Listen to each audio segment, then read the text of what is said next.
Eu quero compartilhar com vocês hoje a mensagem que deu origem ao livro. Eu quero que você, então, me acompanhe ali em Filipenses, no capítulo 3. Nós vamos ler os versículos 7 e 8 de Filipenses 3. Depois que a gente lê, eu vou pedir para você manter o texto aí ou aberto ou marcado, porque depois eu quero voltar nos versículos anteriores. Paulo diz assim: mas o que para mim era lucro, isso considerei perda por causa de Cristo. Sim, deveras considero tudo como perda, por causa da sublimidade do conhecimento de Cristo Jesus, meu Senhor, por amor do qual perdi todas as coisas e as considero como refúgio para ganhar a Cristo.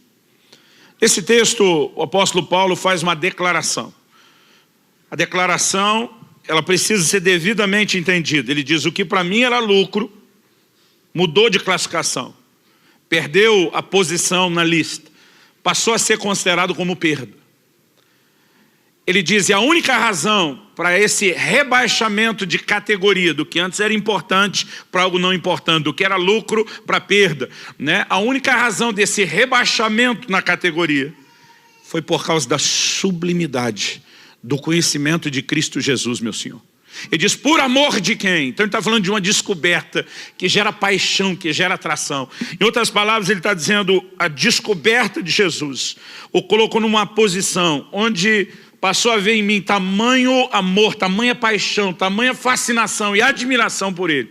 E ele passou a ocupar um lugar de tão grande importância, que o que antes era importante, comparado com esse nível de importância que ele passou a ter, já não é mais importante como era antes. Na verdade, ele está falando de um lugar que pertence ao Senhor nas nossas vidas, que é o primeiro lugar, é o lugar de senhorio, mas é um lugar também de devoção, de paixão, de amor e de entrega, onde, se o Senhor de fato assumir esse lugar na nossa vida, algumas coisas antes que tinham a sua importância, já não terão mais a mesma importância, em comparação com o quão importante ele se torna nas nossas vidas.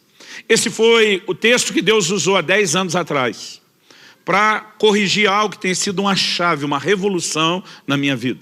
Eu nasci e cresci num lar cristão, eu sou grato a Deus por isso, eu aprendi muita coisa sobre o relacionamento com Deus, né? Eu sou o que alguns chamariam do rato de igreja, aquele que sempre viveu nisso, e tem alguns comportamentos que nós temos, que normalmente a gente não para, às vezes, para pensar por que tem e por que age como age. Mas há momentos onde Deus precisa apertar melhor os parafusos e trazer alguns ajustes. Então, a história dessa mensagem, ela começa 10 anos atrás. Na verdade, antes desse confronto de Deus em fevereiro, eu tomei uma decisão em dezembro de 2007, que eu contei aqui. Eu fiz um resumo disso quando falei sobre um Deus exigente. Eu lembro que eu terminei de almoçar, empurrei o prato de lado, olhei para Kelly, minha esposa, e falei: amor, nas próximas 3 semanas, nos próximos 21 dias, eu não vou comer absolutamente nada. Eu estou tomando uma decisão, a partir dessa refeição eu já parei, eu vou entrar esse dia 1º de janeiro e vou seguir os 21 dias só na água. E até que termine essas 3 semanas eu não como absolutamente nada. Estou começando nesse momento. Quando falei isso, ela me olhou com um certo ar de preocupação. Eu nunca tinha feito nenhum jejum maior do que 2 semanas. Eu lembro que a pergunta daquele foi: Deus te pediu isso? Tipo, você não está indo longe demais? Eu falei para ela: não, ele não me pediu. Eu vou fazer porque eu quero.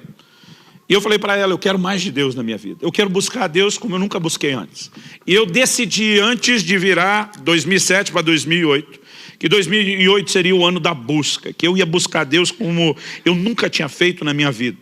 E o jejum era apenas uma das coisas que eu queria ir além. Na verdade, eu li a Bíblia várias vezes naquele ano de 2008. E para que eu pudesse cumprir o que eu me determinei a fazer, eu comecei a fazer as contas. Quantos capítulos tem a Bíblia? Quantas vezes eu ia ler a Bíblia? Então, aquela quantidade de capítulos, vezes aquela quantidade de vezes, dividido pelos 365 dias do ano. E eu tinha uma cota mínima de leitura todos os dias, que se acumulasse ia dar trabalho. Então, eu comecei com determinação, dizendo: eu vou cumprir a meta, eu vou gastar tempo em oração. E entrei buscando a Deus para valer. Fiz os 21 dias de jejum. Depois que o jejum terminou, continuei o ritmo da oração, da leitura bíblica. E nós estávamos ainda no começo do ano, meados de fevereiro. E tivemos uma reunião né? Nossa reunião com líderes, há 10 anos atrás, ela acontecia na sala de cima que as crianças usam hoje antes de sair para as classes. E naquele momento, era só para a gente fazer uma oração e já entrar na nossa conversa, no nosso treinamento. A gente não tratava aquilo como um culto. Enquanto nós orávamos, alguém passou a mão no violão e cantou uma canção do Marcos Witt. Eu te busco, te anelo, te necessito. Quando a gente estava cantando aquilo, sobre buscar Deus, anelar Deus, né? Alguma coisa aconteceu assim de muito diferente. Eu não sei como foi para todo mundo. Para mim foi uma experiência única, singular, um marco de Deus na minha vida e na minha história. Eu sei que alguma coisa aconteceu para todo mundo que foi generalizado. Todo mundo começou a se prostrar, ajoelhar, deitar para o chão, alguns sentavam e era um choro generalizado. Eu comecei a chorar e eu não sabia porque eu estava chorando, mas eu chorava quase convulsivamente. Eu comecei a perceber, enquanto chorava, um sentimento de arrependimento se formando dentro de mim. E o sentimento de arrependimento era por não estar buscando a Deus como deveria. E eu queria estar aqui te contando que eu me entreguei, falei, é verdade. Mas uma hora que eu percebi em que direção a coisa estava indo, foi mais forte do que eu. Eu não consegui controlar ou evitar aquela reação. Na verdade, fui indignado, quase revoltado. Eu tinha acabado de fazer o maior jejum da minha vida. Eu estava lendo a Bíblia e orando, mas assim, dedicadamente. E de repente me vem esse sentimento de que eu não estou buscando como deveria. Eu não verbalizei, porque a gente não tem coragem de falar com Deus desse jeito, mas para Deus você não precisa verbalizar. Você pensou, Ele já sabe. Na verdade, antes de você pensar, Ele já sabe. O salmista diz, a palavra ainda não me chegou à boca e tu já conheces. Então quer dizer, pensa numa relação transparente com Deus, é a nossa.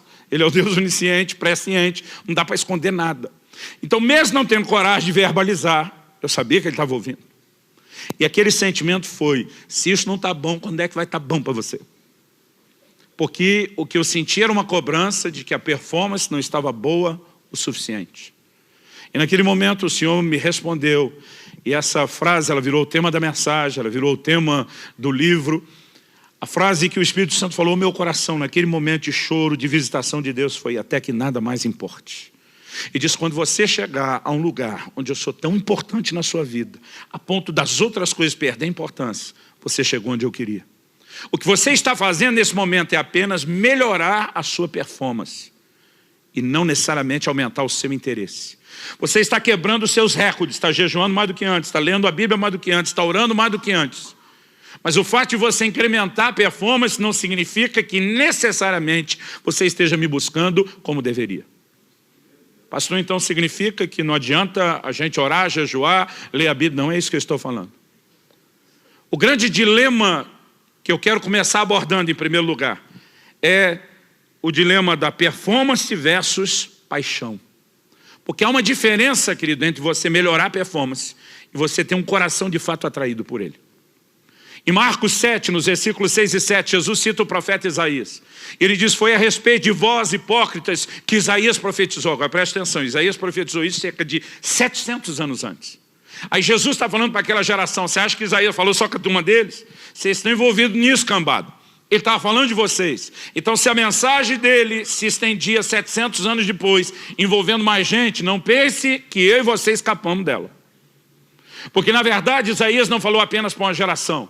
Ele falou a respeito do comportamento humano. Ele falou a respeito de uma área ou de um assunto onde eu e você podemos falhar e tropeçar. E o que é que ele, da parte de Deus, falou? Isaías diz, esse povo me honra com os lábios, mas o seu coração está longe de mim.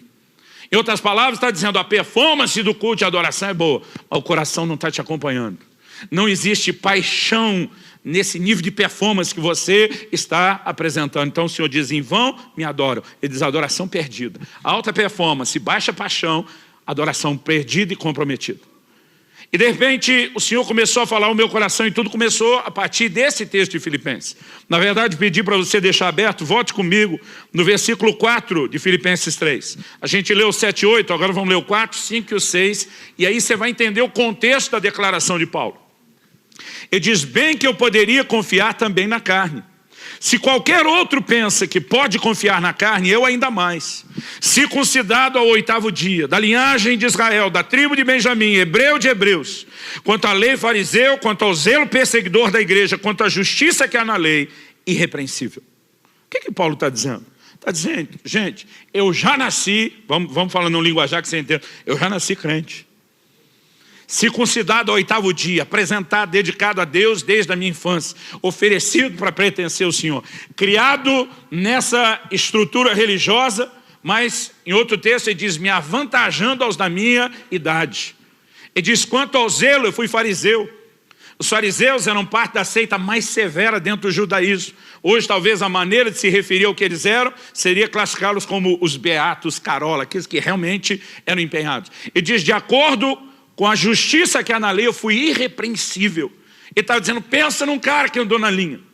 Ele diz que até a perseguição na igreja foi por zelo. Ele classifica depois, sem entendimento, escrevendo aos romanos, mas com zelo, na boa intenção. Em outras palavras, Paulo está dizendo, olha para a minha vida religiosa, para a minha alta performance.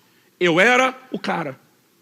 Então, quando lá na frente ele está dizendo que antes para mim era lucro, eu considerei perda. Durante muito tempo eu lia esse texto, imaginando que Paulo estava falando da vida errada antes da conversão. O que antes para mim era lucro, era importante. Aquele tipo de prazer, aquele tipo de realização que era a gratificação carnal. Agora que eu sou de Jesus, já não é mais lucro. Agora eu entendi que é perda e faz dano. Eu pensava isso assim. Não é disso que Paulo está falando. Ele está dizendo aquela performance que eu valorizava tanto, que era tão importante, que eu me orgulhava dela, aquilo que era lucro, diante da sublimidade de conhecer a pessoa e entender o que é paixão por ele, a performance desmoronou, ela perdeu completamente o seu valor. E naquele dia o Senhor falou comigo, o que você está fazendo é melhorar a performance e não necessariamente melhorar a sua busca. Porque aperfeiçoar a sua busca não é quebrar os seus recordes e melhorar suas marcas, é aumentar o seu interesse por mim. E nesse momento o Senhor falou, não é necessariamente o que está acontecendo dentro de você. E aquilo foi um choque. É muito importante que a gente comece falando desse dilema de paixão versus performance. Na carta ao anjo da igreja de Éfeso, no Apocalipse 2, de 2 a 5. O Senhor Jesus começa elogiando uma igreja de alta performance. E diz, conheço as tuas obras, o teu labor e a tua perseverança. O que eu vejo aqui, nessas 3 declarações, obra, labor e perseverança, é uma progressão. Obras, mostra que eles eram ativos. Labor, fala de gente que trabalha até cansar, que realmente se doa. Mas perseverança é quando você só continua, não necessariamente apenas porque está motivado ou faz o que tem que fazer, mas norteado por um forte senso de propósito e compromisso. Alta performance. Era uma igreja que tinha resiliência. Isso tem que ser destacado. E de suportastes provas por causa do meu nome, não desfalecestes. A igreja tinha controle de qualidade. O que mostra não necessariamente que eles eram críticos ou exigentes, mas que eram sérios, comprometidos. E diz, puseste à prova os que dizem apóstolos e não são, e os achaste mentirosos. Então, pensa na igreja, que quando você olha a descrição, qualquer pastor disse, eu aceitaria cuidar dessa turma. Gente de alta performance. Mas o Senhor diz, mas tenho porém contra ti, que abandonaste o teu primeiro amor. Sabe o que ele está dizendo? Não adianta você apresentar um alto nível de performance e um baixo nível de paixão. Pastor, o senhor está dizendo que a performance não é importante? Não. Estou dizendo que a performance não substitui a paixão. Se ela for o efeito colateral da paixão, se ela for o desdobramento e a consequência da paixão, ótimo. Se ela for a substituição, péssimo. E quando nós entendemos essas verdades, isso precisa reorganizar a nossa vida e a nossa atitude. Naquele dia, chorando naquela sala, aqui ao lado, há 10 anos atrás, o Espírito Santo falou ao meu coração e disse, você lembra aquela história do supermercado? Eu falei, lembro. Na verdade, já não lembro todos os detalhes, mas a história eu me lembro muito bem. Um dia desse, sentei com a Kelly e falei, quem era o casal? Eu falei, eu acho que era fulano. Ela falou, não era fulano. Não, não pode ser por causa... A verdade é que alguns desses detalhes eu não tenho, mas a história para mim é nítida e clara. Eu acho que eu estava no meu primeiro ano como pastor. E eu fui chamado para mediar uma discussão. Eu fui chamado para mediar um problema que um casal teve. Na verdade, a gente brinca que o casal crente não briga, tem excesso de comunhão. Eles tiveram um exagero na comunhão. E aí fui chamado para mediar a conversa. Eu chego, pensa no marido indignado. Quando eu cheguei, já fui protestando. Pastor, essa mulher é louca. Então eu falei, calma. Jó chamou a mulher dele de louca e tinha razão. Vamos ver se você tem razão. O que aconteceu?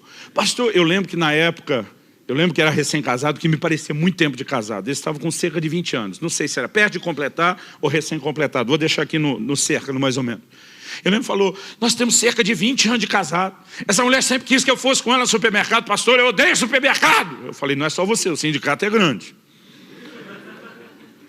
Mas e daí? Foi daí que eu resolvi agradar a mulher. Depois de 20 anos. Eu resolvi ir com ela no supermercado. E essa louca me chega e diz, eu não quero que você nunca mais vá comigo no supermercado. E ele estava revoltado. E a mulher serena, tranquila, esperando a vez dela e com um sinalzinho assim. Depois dele falou eu. Aí quando ele encerrou mais ou menos, falei, sua vez. Ela já começou assim, pastor, eu nunca quis que ele fosse comigo no supermercado. Irmão, nem deu para ela continuar, ele quase demoniou. É uma louca, estou falando, tem testemunho, eu vou chamar. Já queria trazer os filhos. Falei, para, é a vez dela agora. Eu falei, irmã do céu, eu estou com dificuldade de acreditar que ela só não queria que ele fosse no supermercado. Eu falei, eu sei que as mulheres não são todas iguais. Talvez você não seja daquelas que quer discutir a relação no supermercado. Mas você nem querer que ele fosse. Eu falei, me explica isso que agora até eu estou duvidando. Ela falou, pastor, então eu vou explicar. Eu não queria que ele fosse. O que eu queria é que ele quisesse ir. Eu fiquei que nem você, pensando, tentando entender a profundidade da declaração. Eu falei, me ajuda um pouco mais? Ela disse, pastor, para ele ir do jeito que foi, ficar olhando o relógio, reclamando, está demorando. Parece que ele estava se infligindo um castigo, uma autopunição. Ela disse, pastor, eu amo meu marido, ele está bravo comigo, mas eu amo meu marido, eu quero melhor para ele. Para ele ir sofrer do jeito que ele sofreu, eu não quero que ele sofra mais. Então o que eu queria não é que ele fosse, o que eu queria é que ele quisesse ir. E se ele não quer ir, então que nunca mais vá. Eu tive que concordar com ela. Falei, velho, tu ganhou o alvará, a libertação que você queria, está resolvido, vamos acelerar isso. Eu achava a história divertida, mas 10 anos atrás ali o Espírito Santo falou comigo. E ele falou comigo, você lembra daquele episódio? Eu falei, lembro. Ele disse, pois bem, há um paralelo que eu quero que você entenda. Ele diz, o que eu queria não é que você me buscasse. O que eu queria é que você quisesse me buscar. Sabe, eu já vou te mostrar esse meu segundo ponto, depois de falar da performance versus paixão, que o propósito pelo qual eu e você existimos é buscar Deus. Mas Deus não quer apenas que a gente busque. Ele quer que a gente queira buscá-lo. E o que ele falou naquele dia, ao mesmo tempo que a sua intenção de ler mais a Bíblia é boa, irmão, eu tinha que ler várias vezes, mas eu não estava de folga. O dia continuava corrido. Então eu chegava em casa, depois que o dia acabava, aí eu começava as minhas horas de leitura bíblica. Eu sou um cara que eu troco a noite pelo dia fácil, eu sou notívago. Mas isso é bom quando você pode trocar pelo dia e dormir de dia. O problema é que eu estava num ritmo de vida comum, era o ano inteiro. Então não tinha como ficar madrugada acordado e dormir até tarde depois. Então, na primeira semana é uma coisa. Eu já estava há 1 mês e meio naquele ritmo, dormindo bem menos. Então chegava ali 2, 3 da manhã, eu estava quase dormindo em cima da Bíblia. E o Senhor começou a falar no meu coração. O que você está fazendo ao só melhorar a performance é quase que se infligir uma autopunição, um autocastigo. Agora, vamos ficar aqui lendo a Bíblia e tornar esse tempo chato e enfadonho, mas vamos cumprir com o compromisso. Eu comecei a perceber que há uma diferença entre você buscar e você entender o que é buscar do jeito que Deus espera.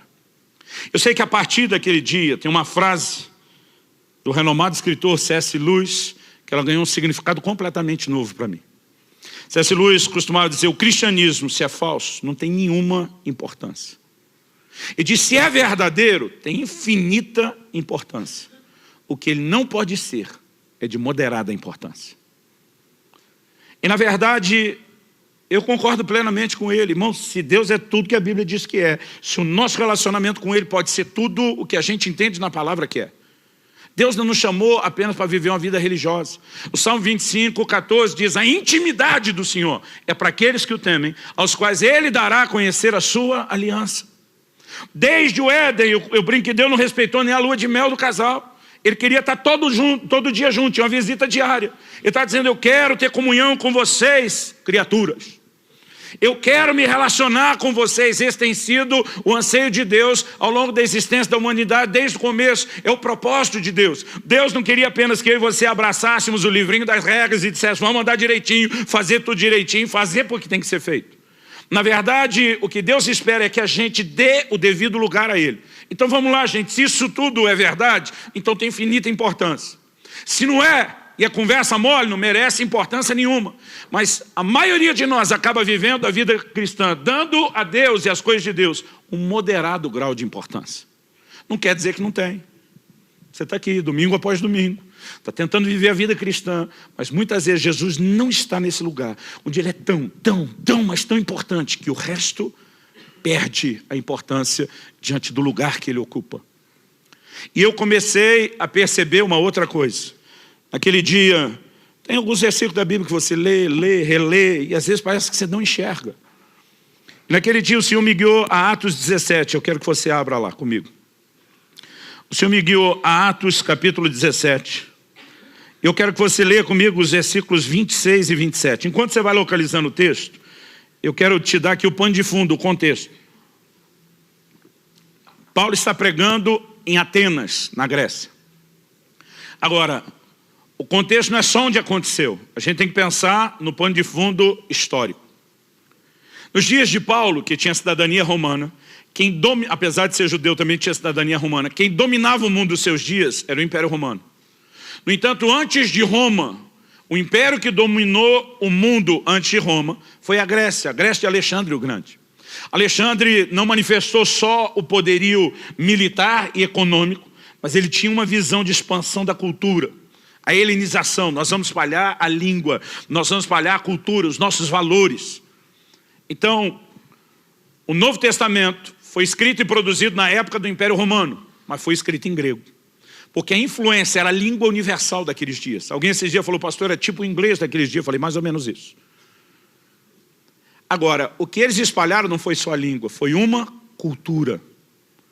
E Paulo está em Atenas, que era o maior palco da filosofia do mundo da sua época. Até hoje não se estuda filosofia sem se remeter aos mestres gregos. E Paulo está lá no centro, no ninho, no coração do lugar que influenciou o mundo. E ele começa a abordar a questão de propósito nesse cenário. Para que Deus criou o homem? Eu não creio que isso foi acidente. Paulo está intencionalmente mexendo naquele tipo de resposta que os gregos mais procuravam. Lê comigo. Ele diz, de um só, uma clara referência a Adão, fez toda a raça humana para habitar sobre toda a face da terra, havendo fixado os tempos previamente estabelecidos e os limites da sua habitação. Está dizendo, Deus, a partir de multiplicou uma raça, estabeleceu lá na terra, determinou e fixou os limites da habitação, os tempos específicos. Agora, por que Deus fez isso? Nós estamos falando de um Deus eterno, e a definição de eternidade em Deus é diferente da nossa, que a gente tem começo, mas não tem fim. Deus não tem começo nem fim. Outro dia alguém brincando falou assim, em algum lugar lá no meio da eternidade, como se ela fosse divisível, Deus resolveu criar um homem.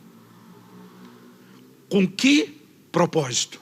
Versículo 27, Paulo explicitamente diz, e até 10 anos atrás, mesmo tendo crescido no lar evangélico, nascido e crescido no lar cristão, sendo instruído na palavra, eu nunca tinha enxergado isso com a clareza que eu enxerguei naquele dia. Qual era o propósito da criação? 27, para buscarem a Deus. Para que a humanidade foi criada? Porque eu e você, que somos parte da raça humana, fomos criados. O que é que Deus tinha em mente? Qual era o plano? Qual era a ideia? Qual era o projeto? O texto diz que era para que nós buscássemos a Deus. Então você existe para isso. Essa é a razão da sua existência. Fala para alguém perto de você, fala, você existe para buscar Deus. Agora, vamos continuar lendo, ele diz assim, para buscarem a Deus, se porventura, tateando, o possam achar. Bem que Ele não está longe de cada um de nós. O que é esse tateando? Tateando é a busca limitada. É quando você está desprovido de visão, sai apalpando. Você, como eu, já deve ter sido pego por esses blackouts, falta de luz, e a gente ficava dizendo, eu tenho certeza. Hoje a nova geração com celular não tem esse problema. A nossa era assim, eu tenho certeza que tem uma vela, uma lanterna naquela gaveta tal. E aí a gente saía no escuro, apalpando para procurar. Então, esse tipo de busca apalpando é a busca onde nós estamos desprovidos de visão. Nós não estamos no nosso melhor, mas é possível conseguir resultado. E do outro lado, a Bíblia diz que Deus não está longe. Em outras palavras, está dizendo, vocês são limitadinhos para buscar, mas eu vou facilitar. Eu não consigo ler e falar desse texto sem lembrar de um episódio que para mim é marcante. São muito boas memórias. De quando meus filhos eram bem crianças, ainda uns toquinhos de gente. Uma das coisas que eu gostava de brincar com eles era de me esconder e eles tinham que me achar. Mas lógico, irmão, estamos falando de umas crianças, né, que ainda eram uns toquinhos de gente, eu tinha que facilitar. Eu lembro que eu ajoelhava na frente do sofá, cobria só a cabeça com a almofada. E de vez em quando eles tiravam, achei. Eu tinha vontade de dizer, grande coisa, qualquer um faria. Mas naquele momento você tem que dizer, não, está no meu nível. Eu tenho que facilitar, porque o propósito era me achar. E eu queria que eles me achassem. Quando começou a ficar óbvio demais, porque começa a pegar um pouquinho de idade, da almofada já não tinha graça. Então eu ia para trás da cortina da sala. Eu fazia questão de não encostar na parede, mas naquela época, mesmo se encostasse, a barriga era bem maior do que hoje. E quem riu já está há mais tempo aqui na igreja, lembra disso? Então eu fazia questão de deixar o pé aparecendo, às vezes forçava ainda o volume, empurrava a cabeça. Eu lembro de uma das cortinas que a gente tinha, não sei o nome daquilo, se é voal que chama, tinha uma espécie de renda na frente. Então às vezes eu entrava naquilo que era quase que transparente. Engraçado era ver o Israel ali, tá ali, como se nem estivesse vendo eles, ou como se fosse difícil de me enxergar.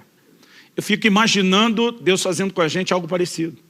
Está desprovido de visão, apalpando, então não vou dificultar. Porque qual era o propósito dele estabelecer a busca? Era que nós tivéssemos o resultado de encontrá-lo. Por isso que ele diz, serei achado de vós. Agora, ele não apenas nos criou para buscar, ele não apenas facilita, apesar da nossa limitação, mas existe algo que regula essa busca, que na verdade determina se ela será ou não eficaz. Isso está lá em Jeremias 29:13. Eu nem vou abrir. A maioria de vocês conhece o texto de cor. Buscar-me-eis e me achareis. Mas ele não parou aí. Ele não falou só busca e acha. Ele diz, buscar-me-eis e me achareis quando me buscardes de todo o vosso coração. Naquele dia o Senhor começou a falar comigo, a busca que produz resultado não é a busca de alta performance, é a busca onde você põe o seu coração nela, onde existe de fato interesse. E foi exatamente nesse momento que a frase, o que eu queria não é que você me buscasse, é que você quisesse me buscar, ela fez todo sentido. E sabe, irmãos, eu tenho percebido isso. Eu já estou há muito tempo no pastorado, lidando com gente há muito tempo. Sabe o que é impressionante? O que determina o resultado que nós vamos ter em Deus não tem nada a ver com o ambiente. Um dia desse alguém falou para mim, pastor, é muito difícil. O lugar que eu estou e moro não tem uma boa igreja. Eu falei, deixa eu te dizer uma coisa.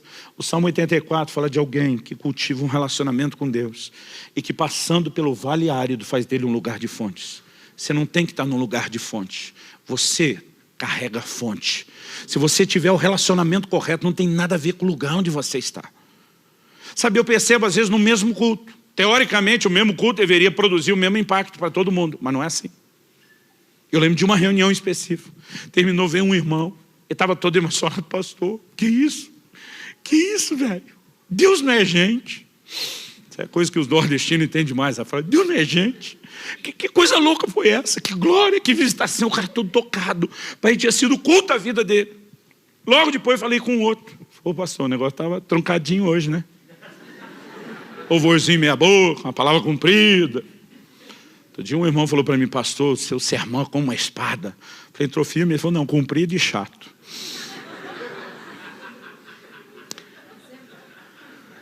Esse estava brincando, os que normalmente pensam assim, normalmente não fala para a gente.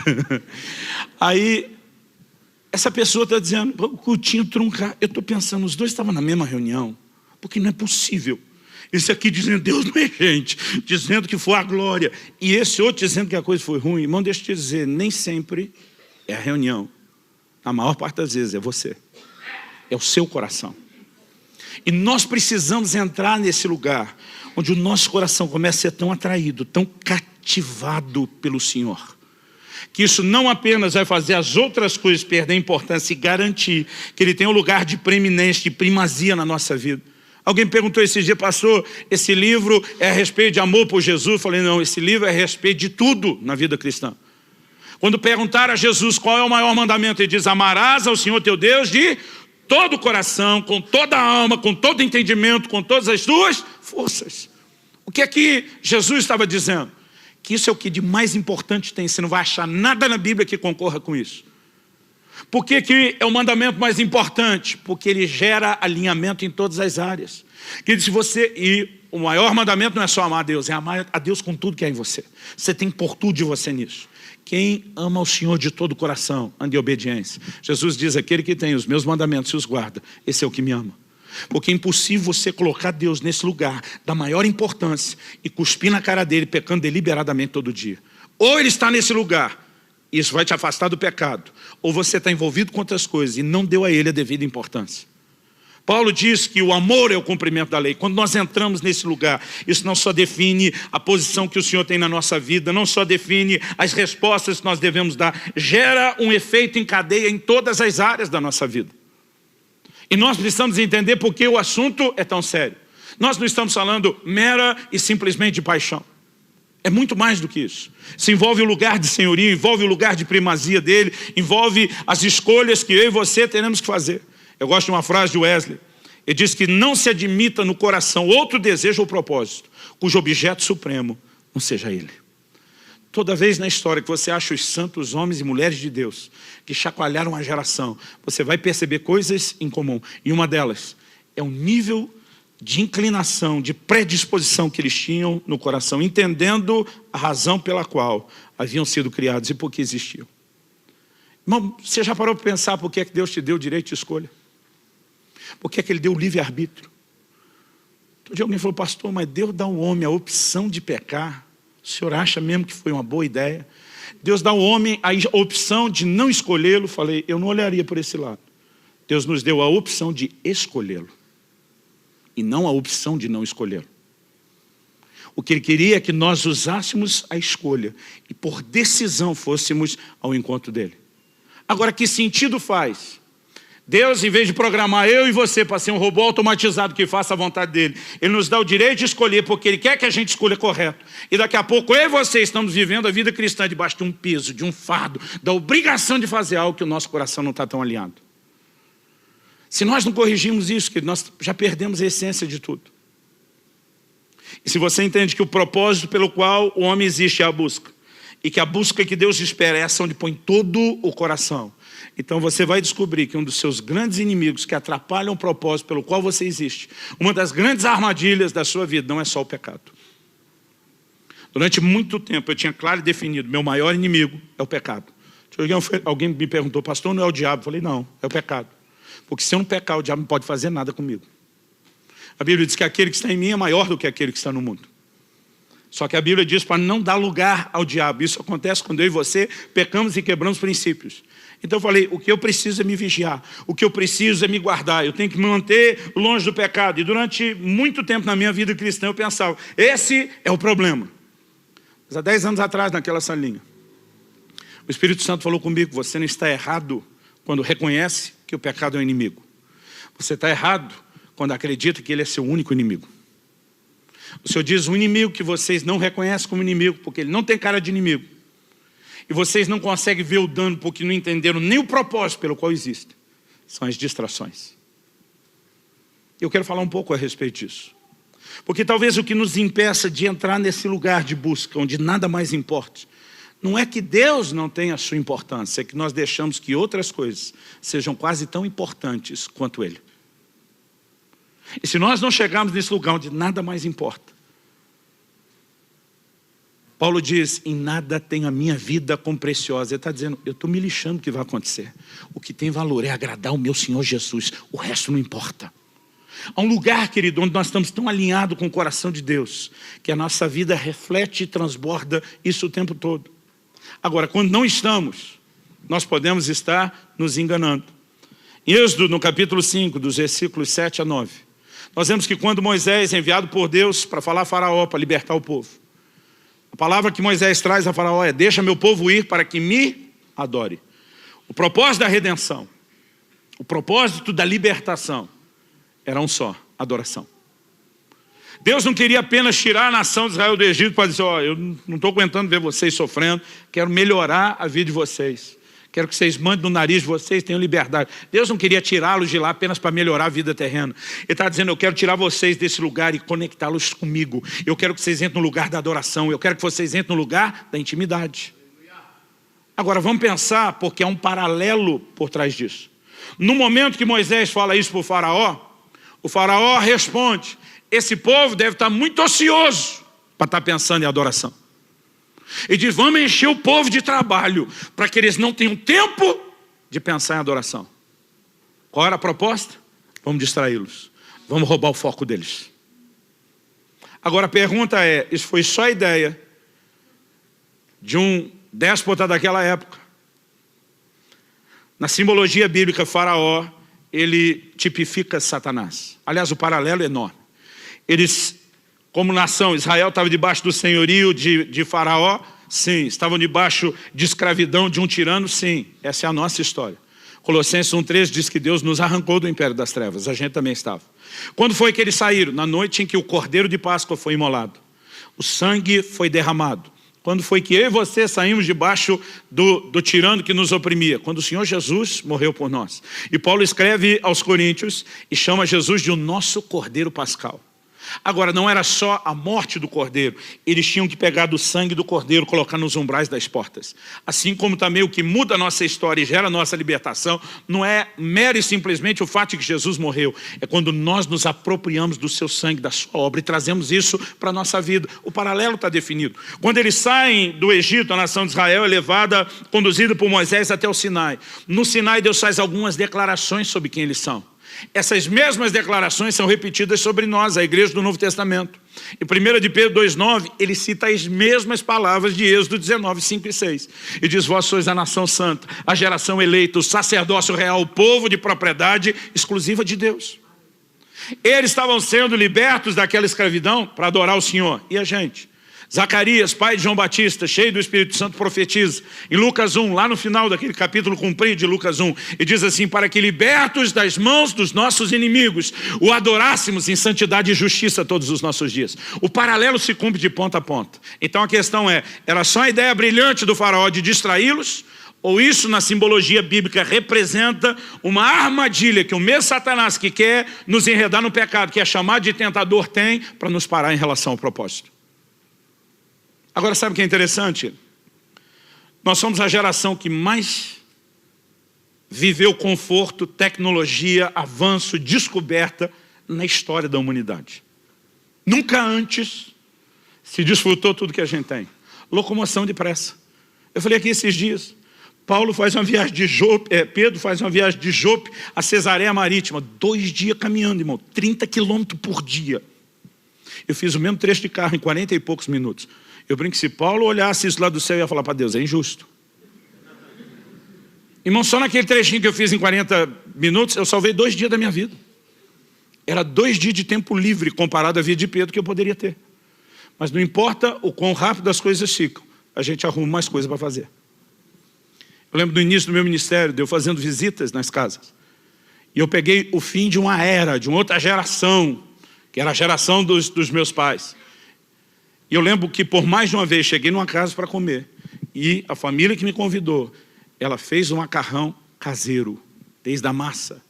Não se pegava molho de tomate pronto, se pegava os tomates. Ia se preparando a massa, o molho, tudo enquanto a gente ia conversando.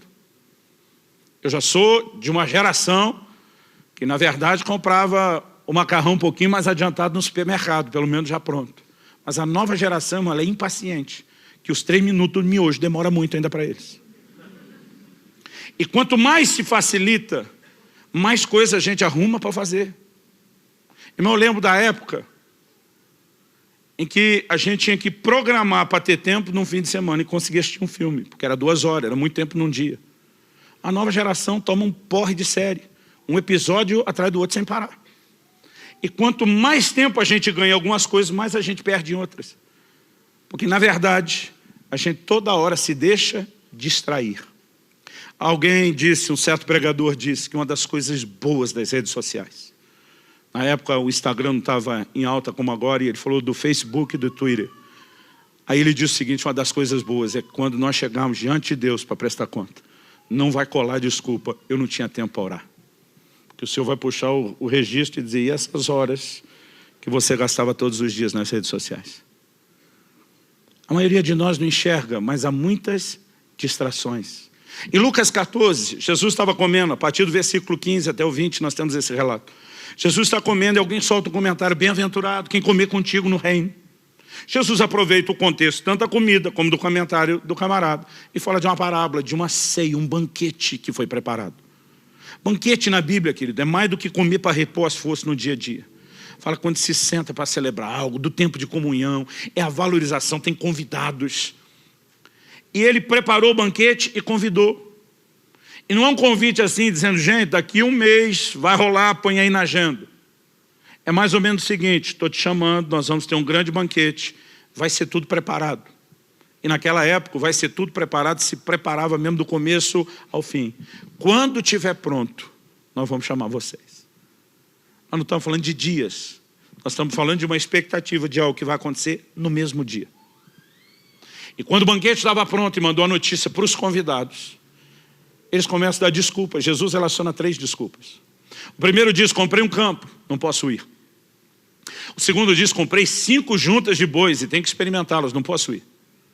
O terceiro, na verdade, diz, casei-me, portanto não posso ir. Se você for examinar cada uma das escusas, das desculpas, nenhuma delas é errada em si mesmo. Elas são boas, elas são legítimas. Na verdade, eu acho que a gente classificaria não só como não errada, como boa e legítima.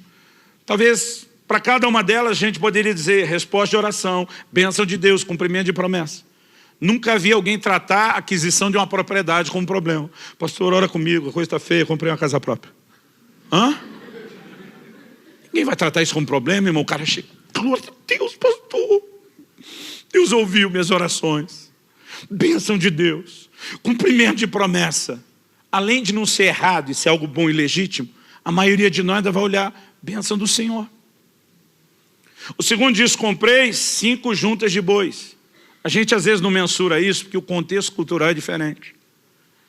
Naquela época, a subsistência dependia de cada um arar a própria terra onde morava. Eles não tinham comida pronta sendo vendida o tempo todo, como a gente faz hoje. A maioria tinha que, no seu quintal, plantar alguma coisa, colher aquilo, preparar a sua própria comida. Esse era o contexto. Hoje em dia, quando a gente fala de agricultores, nós estamos falando de um pequeno percentual da população, que tem grandes campos de plantio para abastecer todo mundo que não planta. E a gente é feliz que eles continuam plantando para ter comida para a gente. A maioria de nós não produz isso. A gente trabalha para ter o dinheiro para comprar de quem produz. Então nós perdemos a noção. Agora, o camarada na época ter 5 juntas de bois, 10 bois a mais, para ajudar a colher, significava o quê? Um aumento na produtividade. Aumento na produtividade significava também aumento nos ganhos. Você consegue imaginar alguém chegando e dizer, cara, ora por mim, coisa terrível, meus ganhos esse mês triplicaram. Um cara aumentou a produtividade, está tendo retorno com isso? Empolgação, bênção de Deus, resposta de oração, cumprimento de promessa. Você não vai achar algo ruim naquilo. A terceira desculpa, então, nem se fala. Essa não dá para criticar, porque é a ideia de Deus. O cara diz, casei-me. Criação de Deus. Não dá para olhar e dizer, cara, você errou ao escolher casar. Alguns erram com quem escolhe. Mas não é a escolha de entrar no casamento em si que seja errado. Agora, o problema não é se as coisas são certas ou erradas. O problema é que coisas boas, legítimas, certas, elas podem ocupar um lugar errado. Então, comprar uma propriedade não é ruim, mas se isso se torna desculpa para você deixar de viver a essência pela qual você existe e recusar atender o chamado de Deus, então essa coisa que não é ruim ocupou um lugar errado. Aumentar a produtividade não é ruim, mas quando isso começa a te distrair do verdadeiro motivo e propósito pelo qual você existe, então ocupou um lugar errado. Até o casamento, Paulo escreve aos Coríntios e fala de um solteiro que pode se dedicar desimpedidamente ao Senhor, enquanto o marido e a mulher não tem que agradar o outro. Ele não está revogando, dizendo, ó, Deus mudou de ideia, esse negócio do casamento não funcionou, deixa quieto, não é isso que ele está dizendo. Mas ele está dizendo, até aquilo que Deus deu, se você usar de forma errada, vai te atrapalhar no propósito para o qual Ele te criou. Então a questão não é se as coisas são certas, é o lugar que elas estão ocupando na nossa vida. É o valor que nós estamos dando a elas em comparação ao valor que deveríamos dar ao Senhor. E, gente, distração é algo que anda de forma sorrateira. A maior parte do tempo a gente não percebe. Nesse fevereiro de 2008, 10 anos atrás, naquela salinha, enquanto o Senhor me corrigia e falava essas coisas comigo, Ele me chamou a atenção de algo. Ele me disse: no ano passado, você me trocou por aquele filme. Quando ele falou isso, irmão, doeu. Eu falei: golpe baixo esse. Já me arrependi, o Senhor já me perdoou, o Senhor não deveria tocar no assunto. Ainda preguei para Deus. Já pregou para Deus? Eu já dei sermão em Deus às vezes. Falei: a tua palavra diz que dos nossos pecados o Senhor não se lembra. Lá no livro de Miqueias, o Senhor diz que lança eles na profundeza do mar. Se juntar os dois textos, deve ter algum mar do esquecimento. Eu me arrependi, o Senhor não devia estar me cobrando disso. Agora, para você entender, deixa eu contar a história. Então, a gente está indo e vindo de 10 anos atrás, agora vamos para 11 anos atrás. Fevereiro de 2007. Começamos o ano com um evento de avivamento, tipo o sobrenatural do carnaval. O evento era quinta, sexta e sábado. Na quinta preguei eu, sexta e sábado convidei um outro amigo que veio e nos abençoou muito. Na sexta, Deus já usou ele assim de uma forma singular. E nós tivemos uma noite muito especial, tremenda. No final eu estava tão empolgado, falei: velho, você abençoou tanto meu povo. Foi hoje o que desejar a sua alma. Pode escolher o restaurante que você quiser, não importa o que, não importa o preço. Eu vou te dar a melhor janta. Ele falou: quer mesmo me agradar, gordinho? Do que eu lembro a conversa do jeito que aconteceu na época. Falei: quero. Ele falou: esquece a comida. Nós comemos algo rápido, simples e barato. Mas quer me agradar? Eu estou doido para assistir um filme. Falei: cara, eu estou vários dias na estrada, correndo, um batidão, não paro, não tem tempo para relaxar. Mas ele falou: você sabe o que é viajar. Eu não quero assistir o filme sozinho. Eu queria companhia. Você não viu um filme? Eu falei: vejo. Era na época em que a afinada locadora ainda existia. E nós passamos numa dessas locadoras, ficava aberta até mais tarde. Reservamos, peguei, aluguei o vídeo, fomos comer. Enquanto comia, tomei uma decisão. Marciano estava com a gente, falei: cara, nós vamos assistir o filme na sua casa. Sua televisão é melhor, você tem um surround melhor, nós vamos baixar, o time está grande, nós vamos baixar todo mundo para lá. E descemos lá para o sítio cercado. Quando nós chegamos, estava todo mundo se acomodando na sala, esse pastor que já tinha estado na casa onde o Marciano morava na época, falou para os meninos da banda, louvor, estava com ele, falou: vocês já conhecem a sala de oração que ele tem aqui? O Marciano fez uma sala de oração naquela casa que era assim, espetacular. Eles: não, Marciano falou: então mostra para vocês. Já foi todo mundo levantado. Eu falei: ninguém vai a lugar nenhum. Eu falei: nós viemos aqui para ver filme. Pensa numa coisa que eu tenho vergonha, gente. Qualquer crente falando isso era feio, mas o pastor de vocês falando isso. Mas não parou aí. Eu falei: se nós entrar naquela sala, vocês sabem o que é que vai acontecer. Nós vamos começar a orar, não vamos parar, não saímos mais de lá e não vamos ver o filme. Eu não percebi, irmão. Não é que eu não percebi que eu falei. Eu lembro que eu falei. Eu não percebi o que eu fiz. A turma na hora voltou, quem já estava saindo voltou, sentou e assistimos o filme. Agora pensa na desgraça do filme ruim. Ruim! Com muito esforço, o nível de produção de Hollywood, um 3.8, de 1 a 10. Só que eu sou parte de uma geração, a nova geração Netflix, você começa a assistir, não gostou, eles param. A nova geração não era assim, você dizia: eu fui lá na locadora. Eu gastei tempo para ir lá, tempo para escolher o filme, eu paguei. Então, você insistia. Então, às vezes, você dizia assim: vai melhorar. Mas não melhorava, só piorava. Várias vezes, um parava e dizia: gente, esse lugar não vai nenhum, vamos parar. E o outro dizia: não. Se não melhorar, pelo menos vai despiorar. Aí o negócio já estava no meio, a gente passando raiva, alguém disse: nós pagamos, tá ok. É a geração que ia até o fim. Irmão, e o negócio surpreendentemente foi ficando cada vez pior, e acabou. E quando acabou, a gente estava com a raiva do filme, raiva do tempo perdido. Só a má mordomia do tempo já era um problema. Mas o filme, além de ser uma péssima produção, tinha um linguajar baixo, cenas pesadas. A verdade, quando terminou, a gente tinha saído daquele culto glorioso. Se flagrou, todo mundo que foi cheio descobriu que tinha um vazamento. A gente estava todo mundo vazio. O cara falou: irmão, além do filme não prestar, eu perdi tudo aquilo que tive. Eu também. Ali mesmo a gente ficou em pé. E a gente teve uma assembleia solene de arrependimento. A gente orou, pediu perdão para Deus. Eu acho que eu estava com o sentimento de culpa pior, porque eu ficava lembrando, ninguém vai a lugar nenhum. Quer dizer, foi mal. Esse dia, um ano depois, o Espírito Santo falou, você me trocou, quando ele estava falando de distração. Você me trocou por aquele filme. E eu me defendi. Eu falei, não vale, eu já me arrependi. E ele me falou, um ano depois só, ele falou, você só se arrependeu porque o filme foi ruim.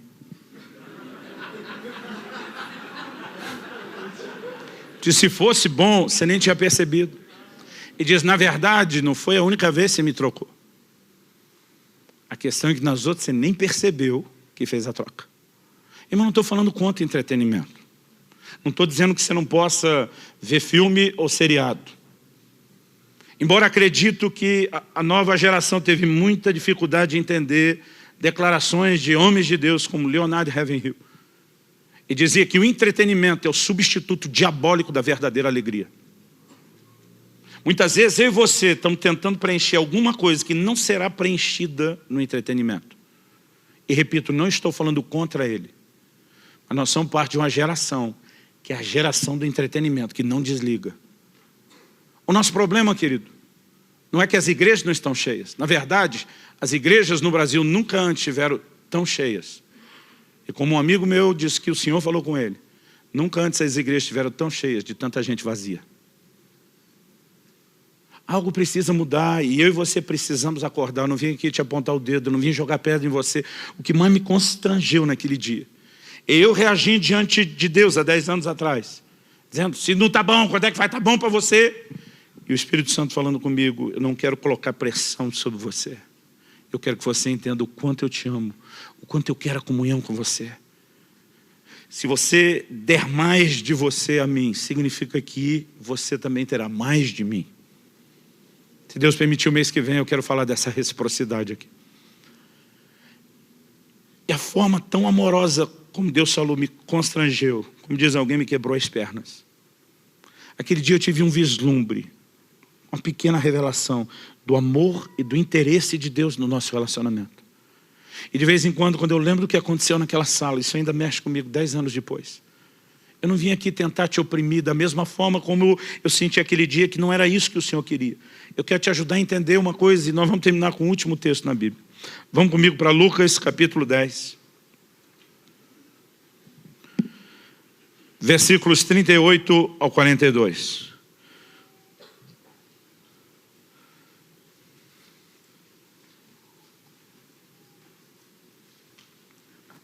O texto diz, indo eles de caminho, entrou Jesus num povoado.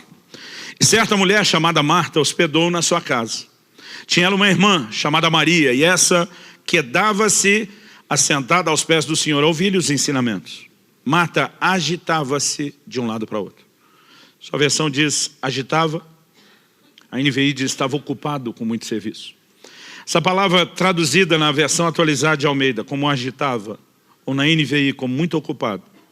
Em muitas versões, principalmente as versões no inglês, ela aparece como distraía-se, ou estava distraído. A palavra usada no original grego é a palavra perispal. Ela significa separar, afastar, distrair, sentido primário. O sentido secundário ou de metáfora é entrar no estado de estresse mental, estar distraído. Ao mesmo tempo que fala de estar super ocupado, bastante atarefado, a ênfase também está na distração.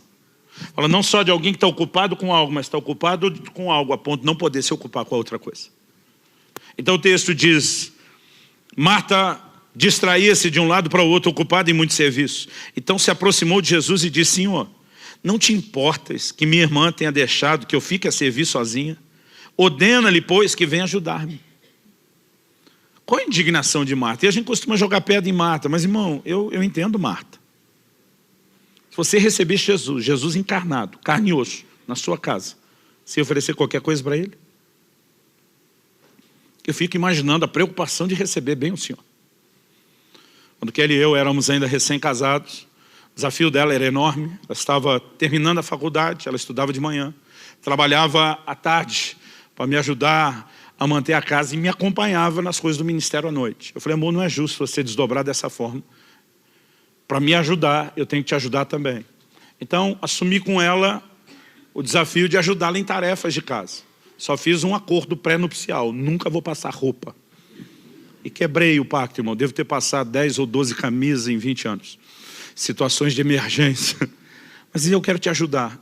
Eu lembro de um dia que eu cheguei um pouco mais cedo do escritório da igreja.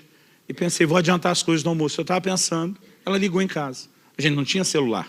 Ela liga da faculdade, com telefone público, chama no telefone de casa. E ela diz, olha, eu esqueci de tirar uma coisa que está no freezer. Se você puder fazer isso, ela diz, ainda bem que você está aí, se puder fazer isso, vai adiantando para quando eu chegar, conseguir, porque era pouco tempo para fazer o almoço. Eu falei, moça, está por fora, não vou tirar nada do freezer. Hoje quem faz o almoço sou eu. Ela, uau! E o que temos para o cardápio? Irmão, já tinha separado um miojo, uma lata de sardinha, que ia dar uma melhorada no negócio. Mas eu acho que eu me empolguei. E eu falei para ela, massa com peixe. Ela no telefone, uau! Eu pensei, ela sabe o marido que tem. Não estamos falando do Masterchef. Mas desligou o telefone. Depois comecei a pensar, falei, a expectativa vai subir. E vai colidir com a realidade. Mas não tinha mais como ligar de volta. Aí eu estou preparando a massa com peixe, só imaginando o que é que está passando na cabeça dela. O que é que ela vem esperando, o que é que ela vai encontrar. E eu falei, meu Deus, como é que eu saio dessa agora?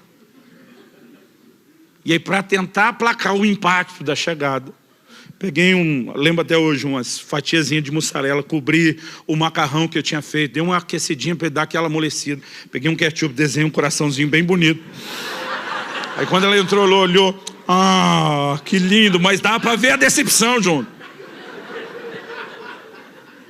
Por que eu estou contando isso? Irmão, se Jesus fosse comer na minha casa, nunca que eu ia dar massa com peixe para ele. Acho que nem colocando a mussarela com o ketchup em cima, enfeitando, eu teria coragem. Eu entendo, Marta. Agora, conhecendo um pouco da dinâmica de funcionamento das famílias, conhecendo um pouco da psicologia do funcionamento familiar, eu imagino que antes de Marta chegar desabafando com Jesus, o Senhor não se importa que eu estou trabalhando sozinho, manda minha irmã me ajudar. Irmão, quando a coisa chega nesse ponto, de dizer, diz para ela ajudar, e ela está na frente de Maria, quando chega ao ponto de falar com alguém da família, como se ela não estivesse presente, a coisa está feia. Eu lembro de uma visita que eu fiz, a família da igreja me convidou para almoçar, estamos lá. Terminou o almoço, nós estamos saindo, o dono da casa está me acompanhando até o portão, falei para ele no caminho do portão, falei, essa semana eu quero um gabinete com você, nós vamos ter a conversa. Ele falou, tudo bem, a respeito do quê? Eu falei, a respeito do estado do seu casamento. Deus mostrou para você. Eu falei, não, irmão, você mostrou, você não conseguiu esconder. Ô pastor, a gente lutou tanto para esconder, o que eu fiz de errado? Eu falei, irmão, você fala com a sua mulher, mandando recado pelo seu filho na nossa frente. Menino, diz para sua mãe, o pior é que a mulher ainda respondia. Menino, diz para o seu pai. Eu falei, vocês estão na frente um do outro, conversa essa que diz para sua mãe, diz para o seu pai. Ele falou, eu nem percebi. Eu falei, eu percebi. E aí Marta chega e diz para Jesus, diz para minha irmã, a irmã está ali na frente de Jesus. Imagina, para chegar nesse ponto, ela deve ter antes, a Bíblia não diz isso, aqui é a minha imaginação santificada pelo Espírito Santo. Imagina ela passando às vezes atrás de Jesus, dando sinal para Maria, vem me ajudar, vem me ajudar. Imagina a Maria, sei de nada. Daqui não sai, daqui ninguém me tira. E aí lá vai a Marta indignada, porque ela pensa, o Senhor não se importa. Tipo, minha irmã, eu sei muito bem que é essa criatura, mas o Senhor, sua retidão, sua coerência, sua sensatez tem que entrar em funcionamento. Manda ela me ajudar. Eu estou trabalhando sozinho. Uma motivação de Marta era ruim? Não. Por que ela estava trabalhando? Para agradar Jesus, para oferecer o melhor para ele. Agora, olha a resposta de Jesus. Primeiro, Marta não sabia disso, mas por 7 vezes na Bíblia, Deus chama alguém pelo nome 2 vezes seguido. Só dele falar assim, Marta, Marta, se ela já soubesse disso, já ia gelar a espinha. Porque nas 7 vezes que ele chama alguém 2 vezes pelo nome, tem uma crise. Ouvia muitos anos atrás isso do pastor Francisco, a mensagem às 7 crises do obreiro. Aí ele diz, Marta, dá uma olhadinha comigo, versículo 42, não, 41. Respondeu-lhe o Senhor, Marta, Marta, andas inquieta e te preocupas com muitas coisas. Entretanto, pouco é necessário, ou mesmo uma só coisa. Jesus está dizendo no final das contas, ou como diria a geração dos meus pais, no frigir dos ovos. No final das contas, ele está dizendo, tem pouca coisa necessária, mas uma que realmente conta. Mas o Criador está dando essa dica. Só falta dizer, hashtag fica a dica, galera. Diz, tem uma coisa que realmente importa. Aí ele diz, Maria escolheu a boa parte. O que é que Jesus está dizendo? O que realmente importa foi o que sua irmã escolheu. Aí Jesus vira para Marta e diz, e esta não lhe será tirada. Sabe o que está dizendo? É ruim que eu vou deixar você arrancar sua irmã daqui. Mas não é para me agradar. Se você quer me agradar, me dê o que eu mais espero de vocês. Me dê comunhão, me dê relacionamento. Sente para ter tempo comigo. Irmão, não estou falando de viver uma vagabundagem espiritual onde você só fica sentado lá. Esse episódio vem logo depois da parábola do bom samaritano. A gente tem que ajudar as pessoas. Então não é nem só trabalhar fazendo pelos outros e nem só ficar com ele. Existe uma combinação equilibrada. Ele está dizendo, uma só coisa realmente importa. Irmão, se isso é o que realmente importa, por que não é tão importante na minha e na sua vida? Você pode definir o que é importante para alguém pela maneira como ele usa e administra o tempo. Como que Deus é importante para mim e para você, a gente não arruma tempo para ele? Apesar de gastar tempo com um monte de coisa que não presta. Como que a gente não dá tempo para ele? Como que a gente não honra ele, colocando ele no mais alto lugar de respeito, de admiração, de fascinação e de disposição de agradá-lo? Como que nós não chegamos, a maioria de nós os crentes, nesse lugar, dizer como Paulo, em nada tenho a minha vida como preciosa, contanto que eu cumpra a carreira, o ministério que eu recebi dele. Ele está dizendo, minha vida é agradá-lo. Ele está num lugar tão importante, não importa se eu vou ser preso, não importa se eu vou apanhar, o que eu quero é agradá-lo. Quando você entra num lugar onde ele realmente importa, as outras coisas começam progressivamente a perder a sua importância, por causa da fascinação por quem ele é. Até que nada mais importe é chegar a um lugar onde você não apenas melhorou a performance, onde você não apenas descobriu o propósito da sua existência, mas onde você aprendeu a lidar com o inimigo chamado distração. Porque isso vai tentar nos enredar o tempo todo. Eu quero que você fique em pé para parecer que está acabando. Continua na próxima semana, se Deus permitir. Talvez eu não use o termo ou a palavra distração. Talvez dê uma outra roupagem, use uma outra terminologia, mas nós vamos explorar um pouquinho mais como essas coisas nos atrapalham. Hoje eu só quero definir que existe necessidade de conserto, existe necessidade de ajuda, de ajuste, e eu quero terminar te chamando a rever. Com rever eu quero dizer um autoexame. Eu quero que você repense pelo menos 3 coisas. E a gente arremata com isso. Primeiro, qual a motivação da sua busca? Quando Paulo diz o que para mim era lucro, virou perda, ele não está dizendo, eu arrependi de nascer, vamos mudar, interpretar o que ele falou, né? De nascer num lar cristão. Ele não está dizendo, eu acho ruim que eu fui circuncidado ao 8º dia. Ele está dizendo, o tanto que eu valorizava essa performance toda, eu já não valorizo mais. Não era coisa em si, era a valorização da performance. A minha pergunta a você, qual é a motivação da busca? Eu me lembro de um dia que o Senhor me confrontou. Eu entrei no quarto da casa dos meus pais, o quarto que eu usava quando era solteiro, e gastava horas em oração todo dia. E me bateu uma saudade do tempo com Deus naquele lugar, eu estava emocionado. E o Senhor falou comigo, por que é que você já não gasta esse tempo que você gastava antes? Eu falei, eu casei, tive filho, o ministério cresceu. O Senhor me disse, essa é a desculpa que você usa, não é o verdadeiro motivo. E diz, o que te fez entrar nesse quarto não era mero e simplesmente os encontros que você tinha comigo. Foi porque te convenceram que esse era o preço necessário para chegar ao lugar de realização ministerial que você queria.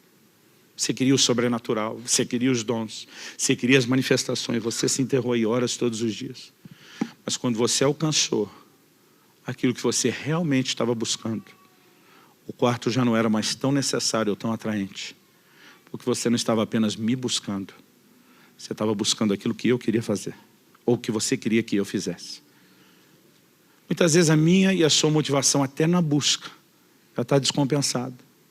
Talvez não é a performance pela performance, mas às vezes não é o meu resultado, é o resultado de Deus. E a gente tem que pensar isso. Porque até que nada mais importa é ser atraído pura e simplesmente por Ele. A segunda coisa que eu quero que você repense, qual Qual o nível de importância que, de fato, você dá a Deus na sua vida? Quando eu digo de fato, porque é fácil a gente, na teoria, falar: Deus é o que eu tenho de mais importante. Como é que você não arruma tempo para Ele? Por que você não obedece a Ele? Por que a sua relação com Ele não é melhor se Ele é o mais importante?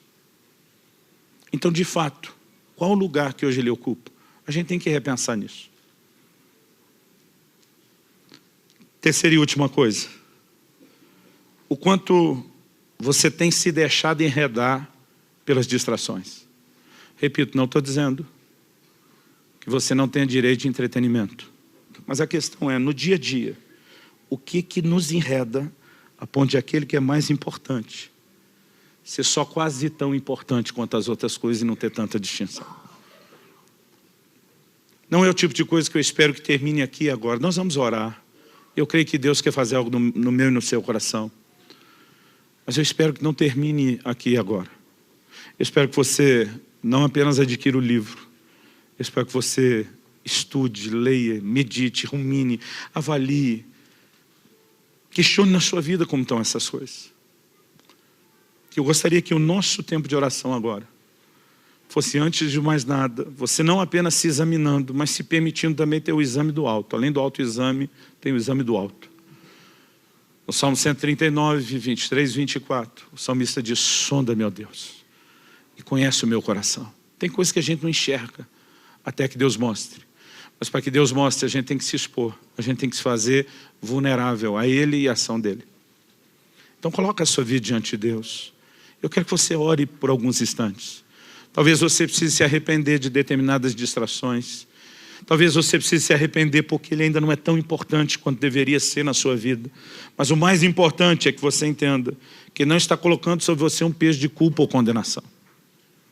Antes de você fazer essa oração, eu quero citar uma frase que eu li em algum lugar e que me chamou muito a atenção, me fez repensar. William Inge, não sei se é Inge ou Indy que pronuncia o nome dele, disse: gastarmos 16 horas por dia em contato com as coisas dessa vida e apenas 5 minutos por dia em contato com Deus, será de admirar que as coisas dessa vida sejam para nós 200 vezes mais reais do que Deus? Eu acho que a mudança começa não só em olhar para dentro do coração, mas em reprogramar a maneira como eu e você vivemos. Deus não é uma pessoa para você ter apenas um breve e rápido encontro num culto de domingo ou numa reunião de célula. É alguém com quem você se envolve todos os dias. E à medida que você se aprofunda, não apenas na performance, mas na entrega de coração, você vai descobrir que não é só Deus que conseguiu mais de você. Você vai descobrir que você começa a desfrutar muito mais de Deus. Pai, a Tua palavra foi anunciada. E nós realmente precisamos de uma obra sobrenatural do Teu Espírito vivificando, aplicando a Tua palavra no íntimo de cada um de nós. E nós oramos que isso não termine aqui agora, junto com a reunião. Nós oramos que aquilo que o Senhor começou, a boa obra que o Senhor começou, seja aperfeiçoada, que ela continue.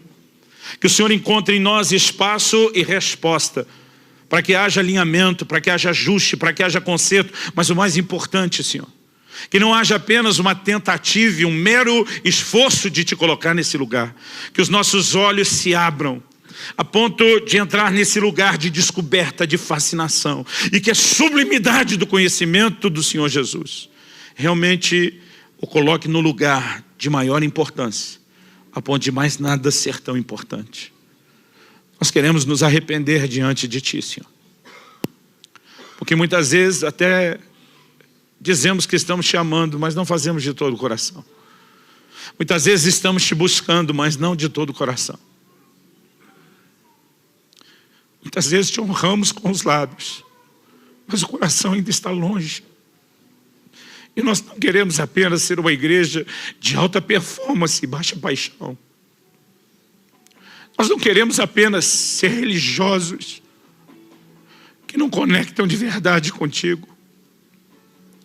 Senhor, nós agradecemos o Teu amor, esse amor insistente, persistente, que faz com que o Senhor continue lutando para que esse relacionamento seja tudo que o Senhor sonhou. Que Te leva a ser paciente, misericordioso com cada um de nós e continuar insistindo. Nós Te somos gratos. nós oramos que venham dias de descoberta, que venham dias de percepção do Senhor e da sua presença, que possamos entrar naquele lugar de revelação, que produz o fascínio, a atração, e que mantém longe a distração. Vem sobre nós. Vem sobre nós.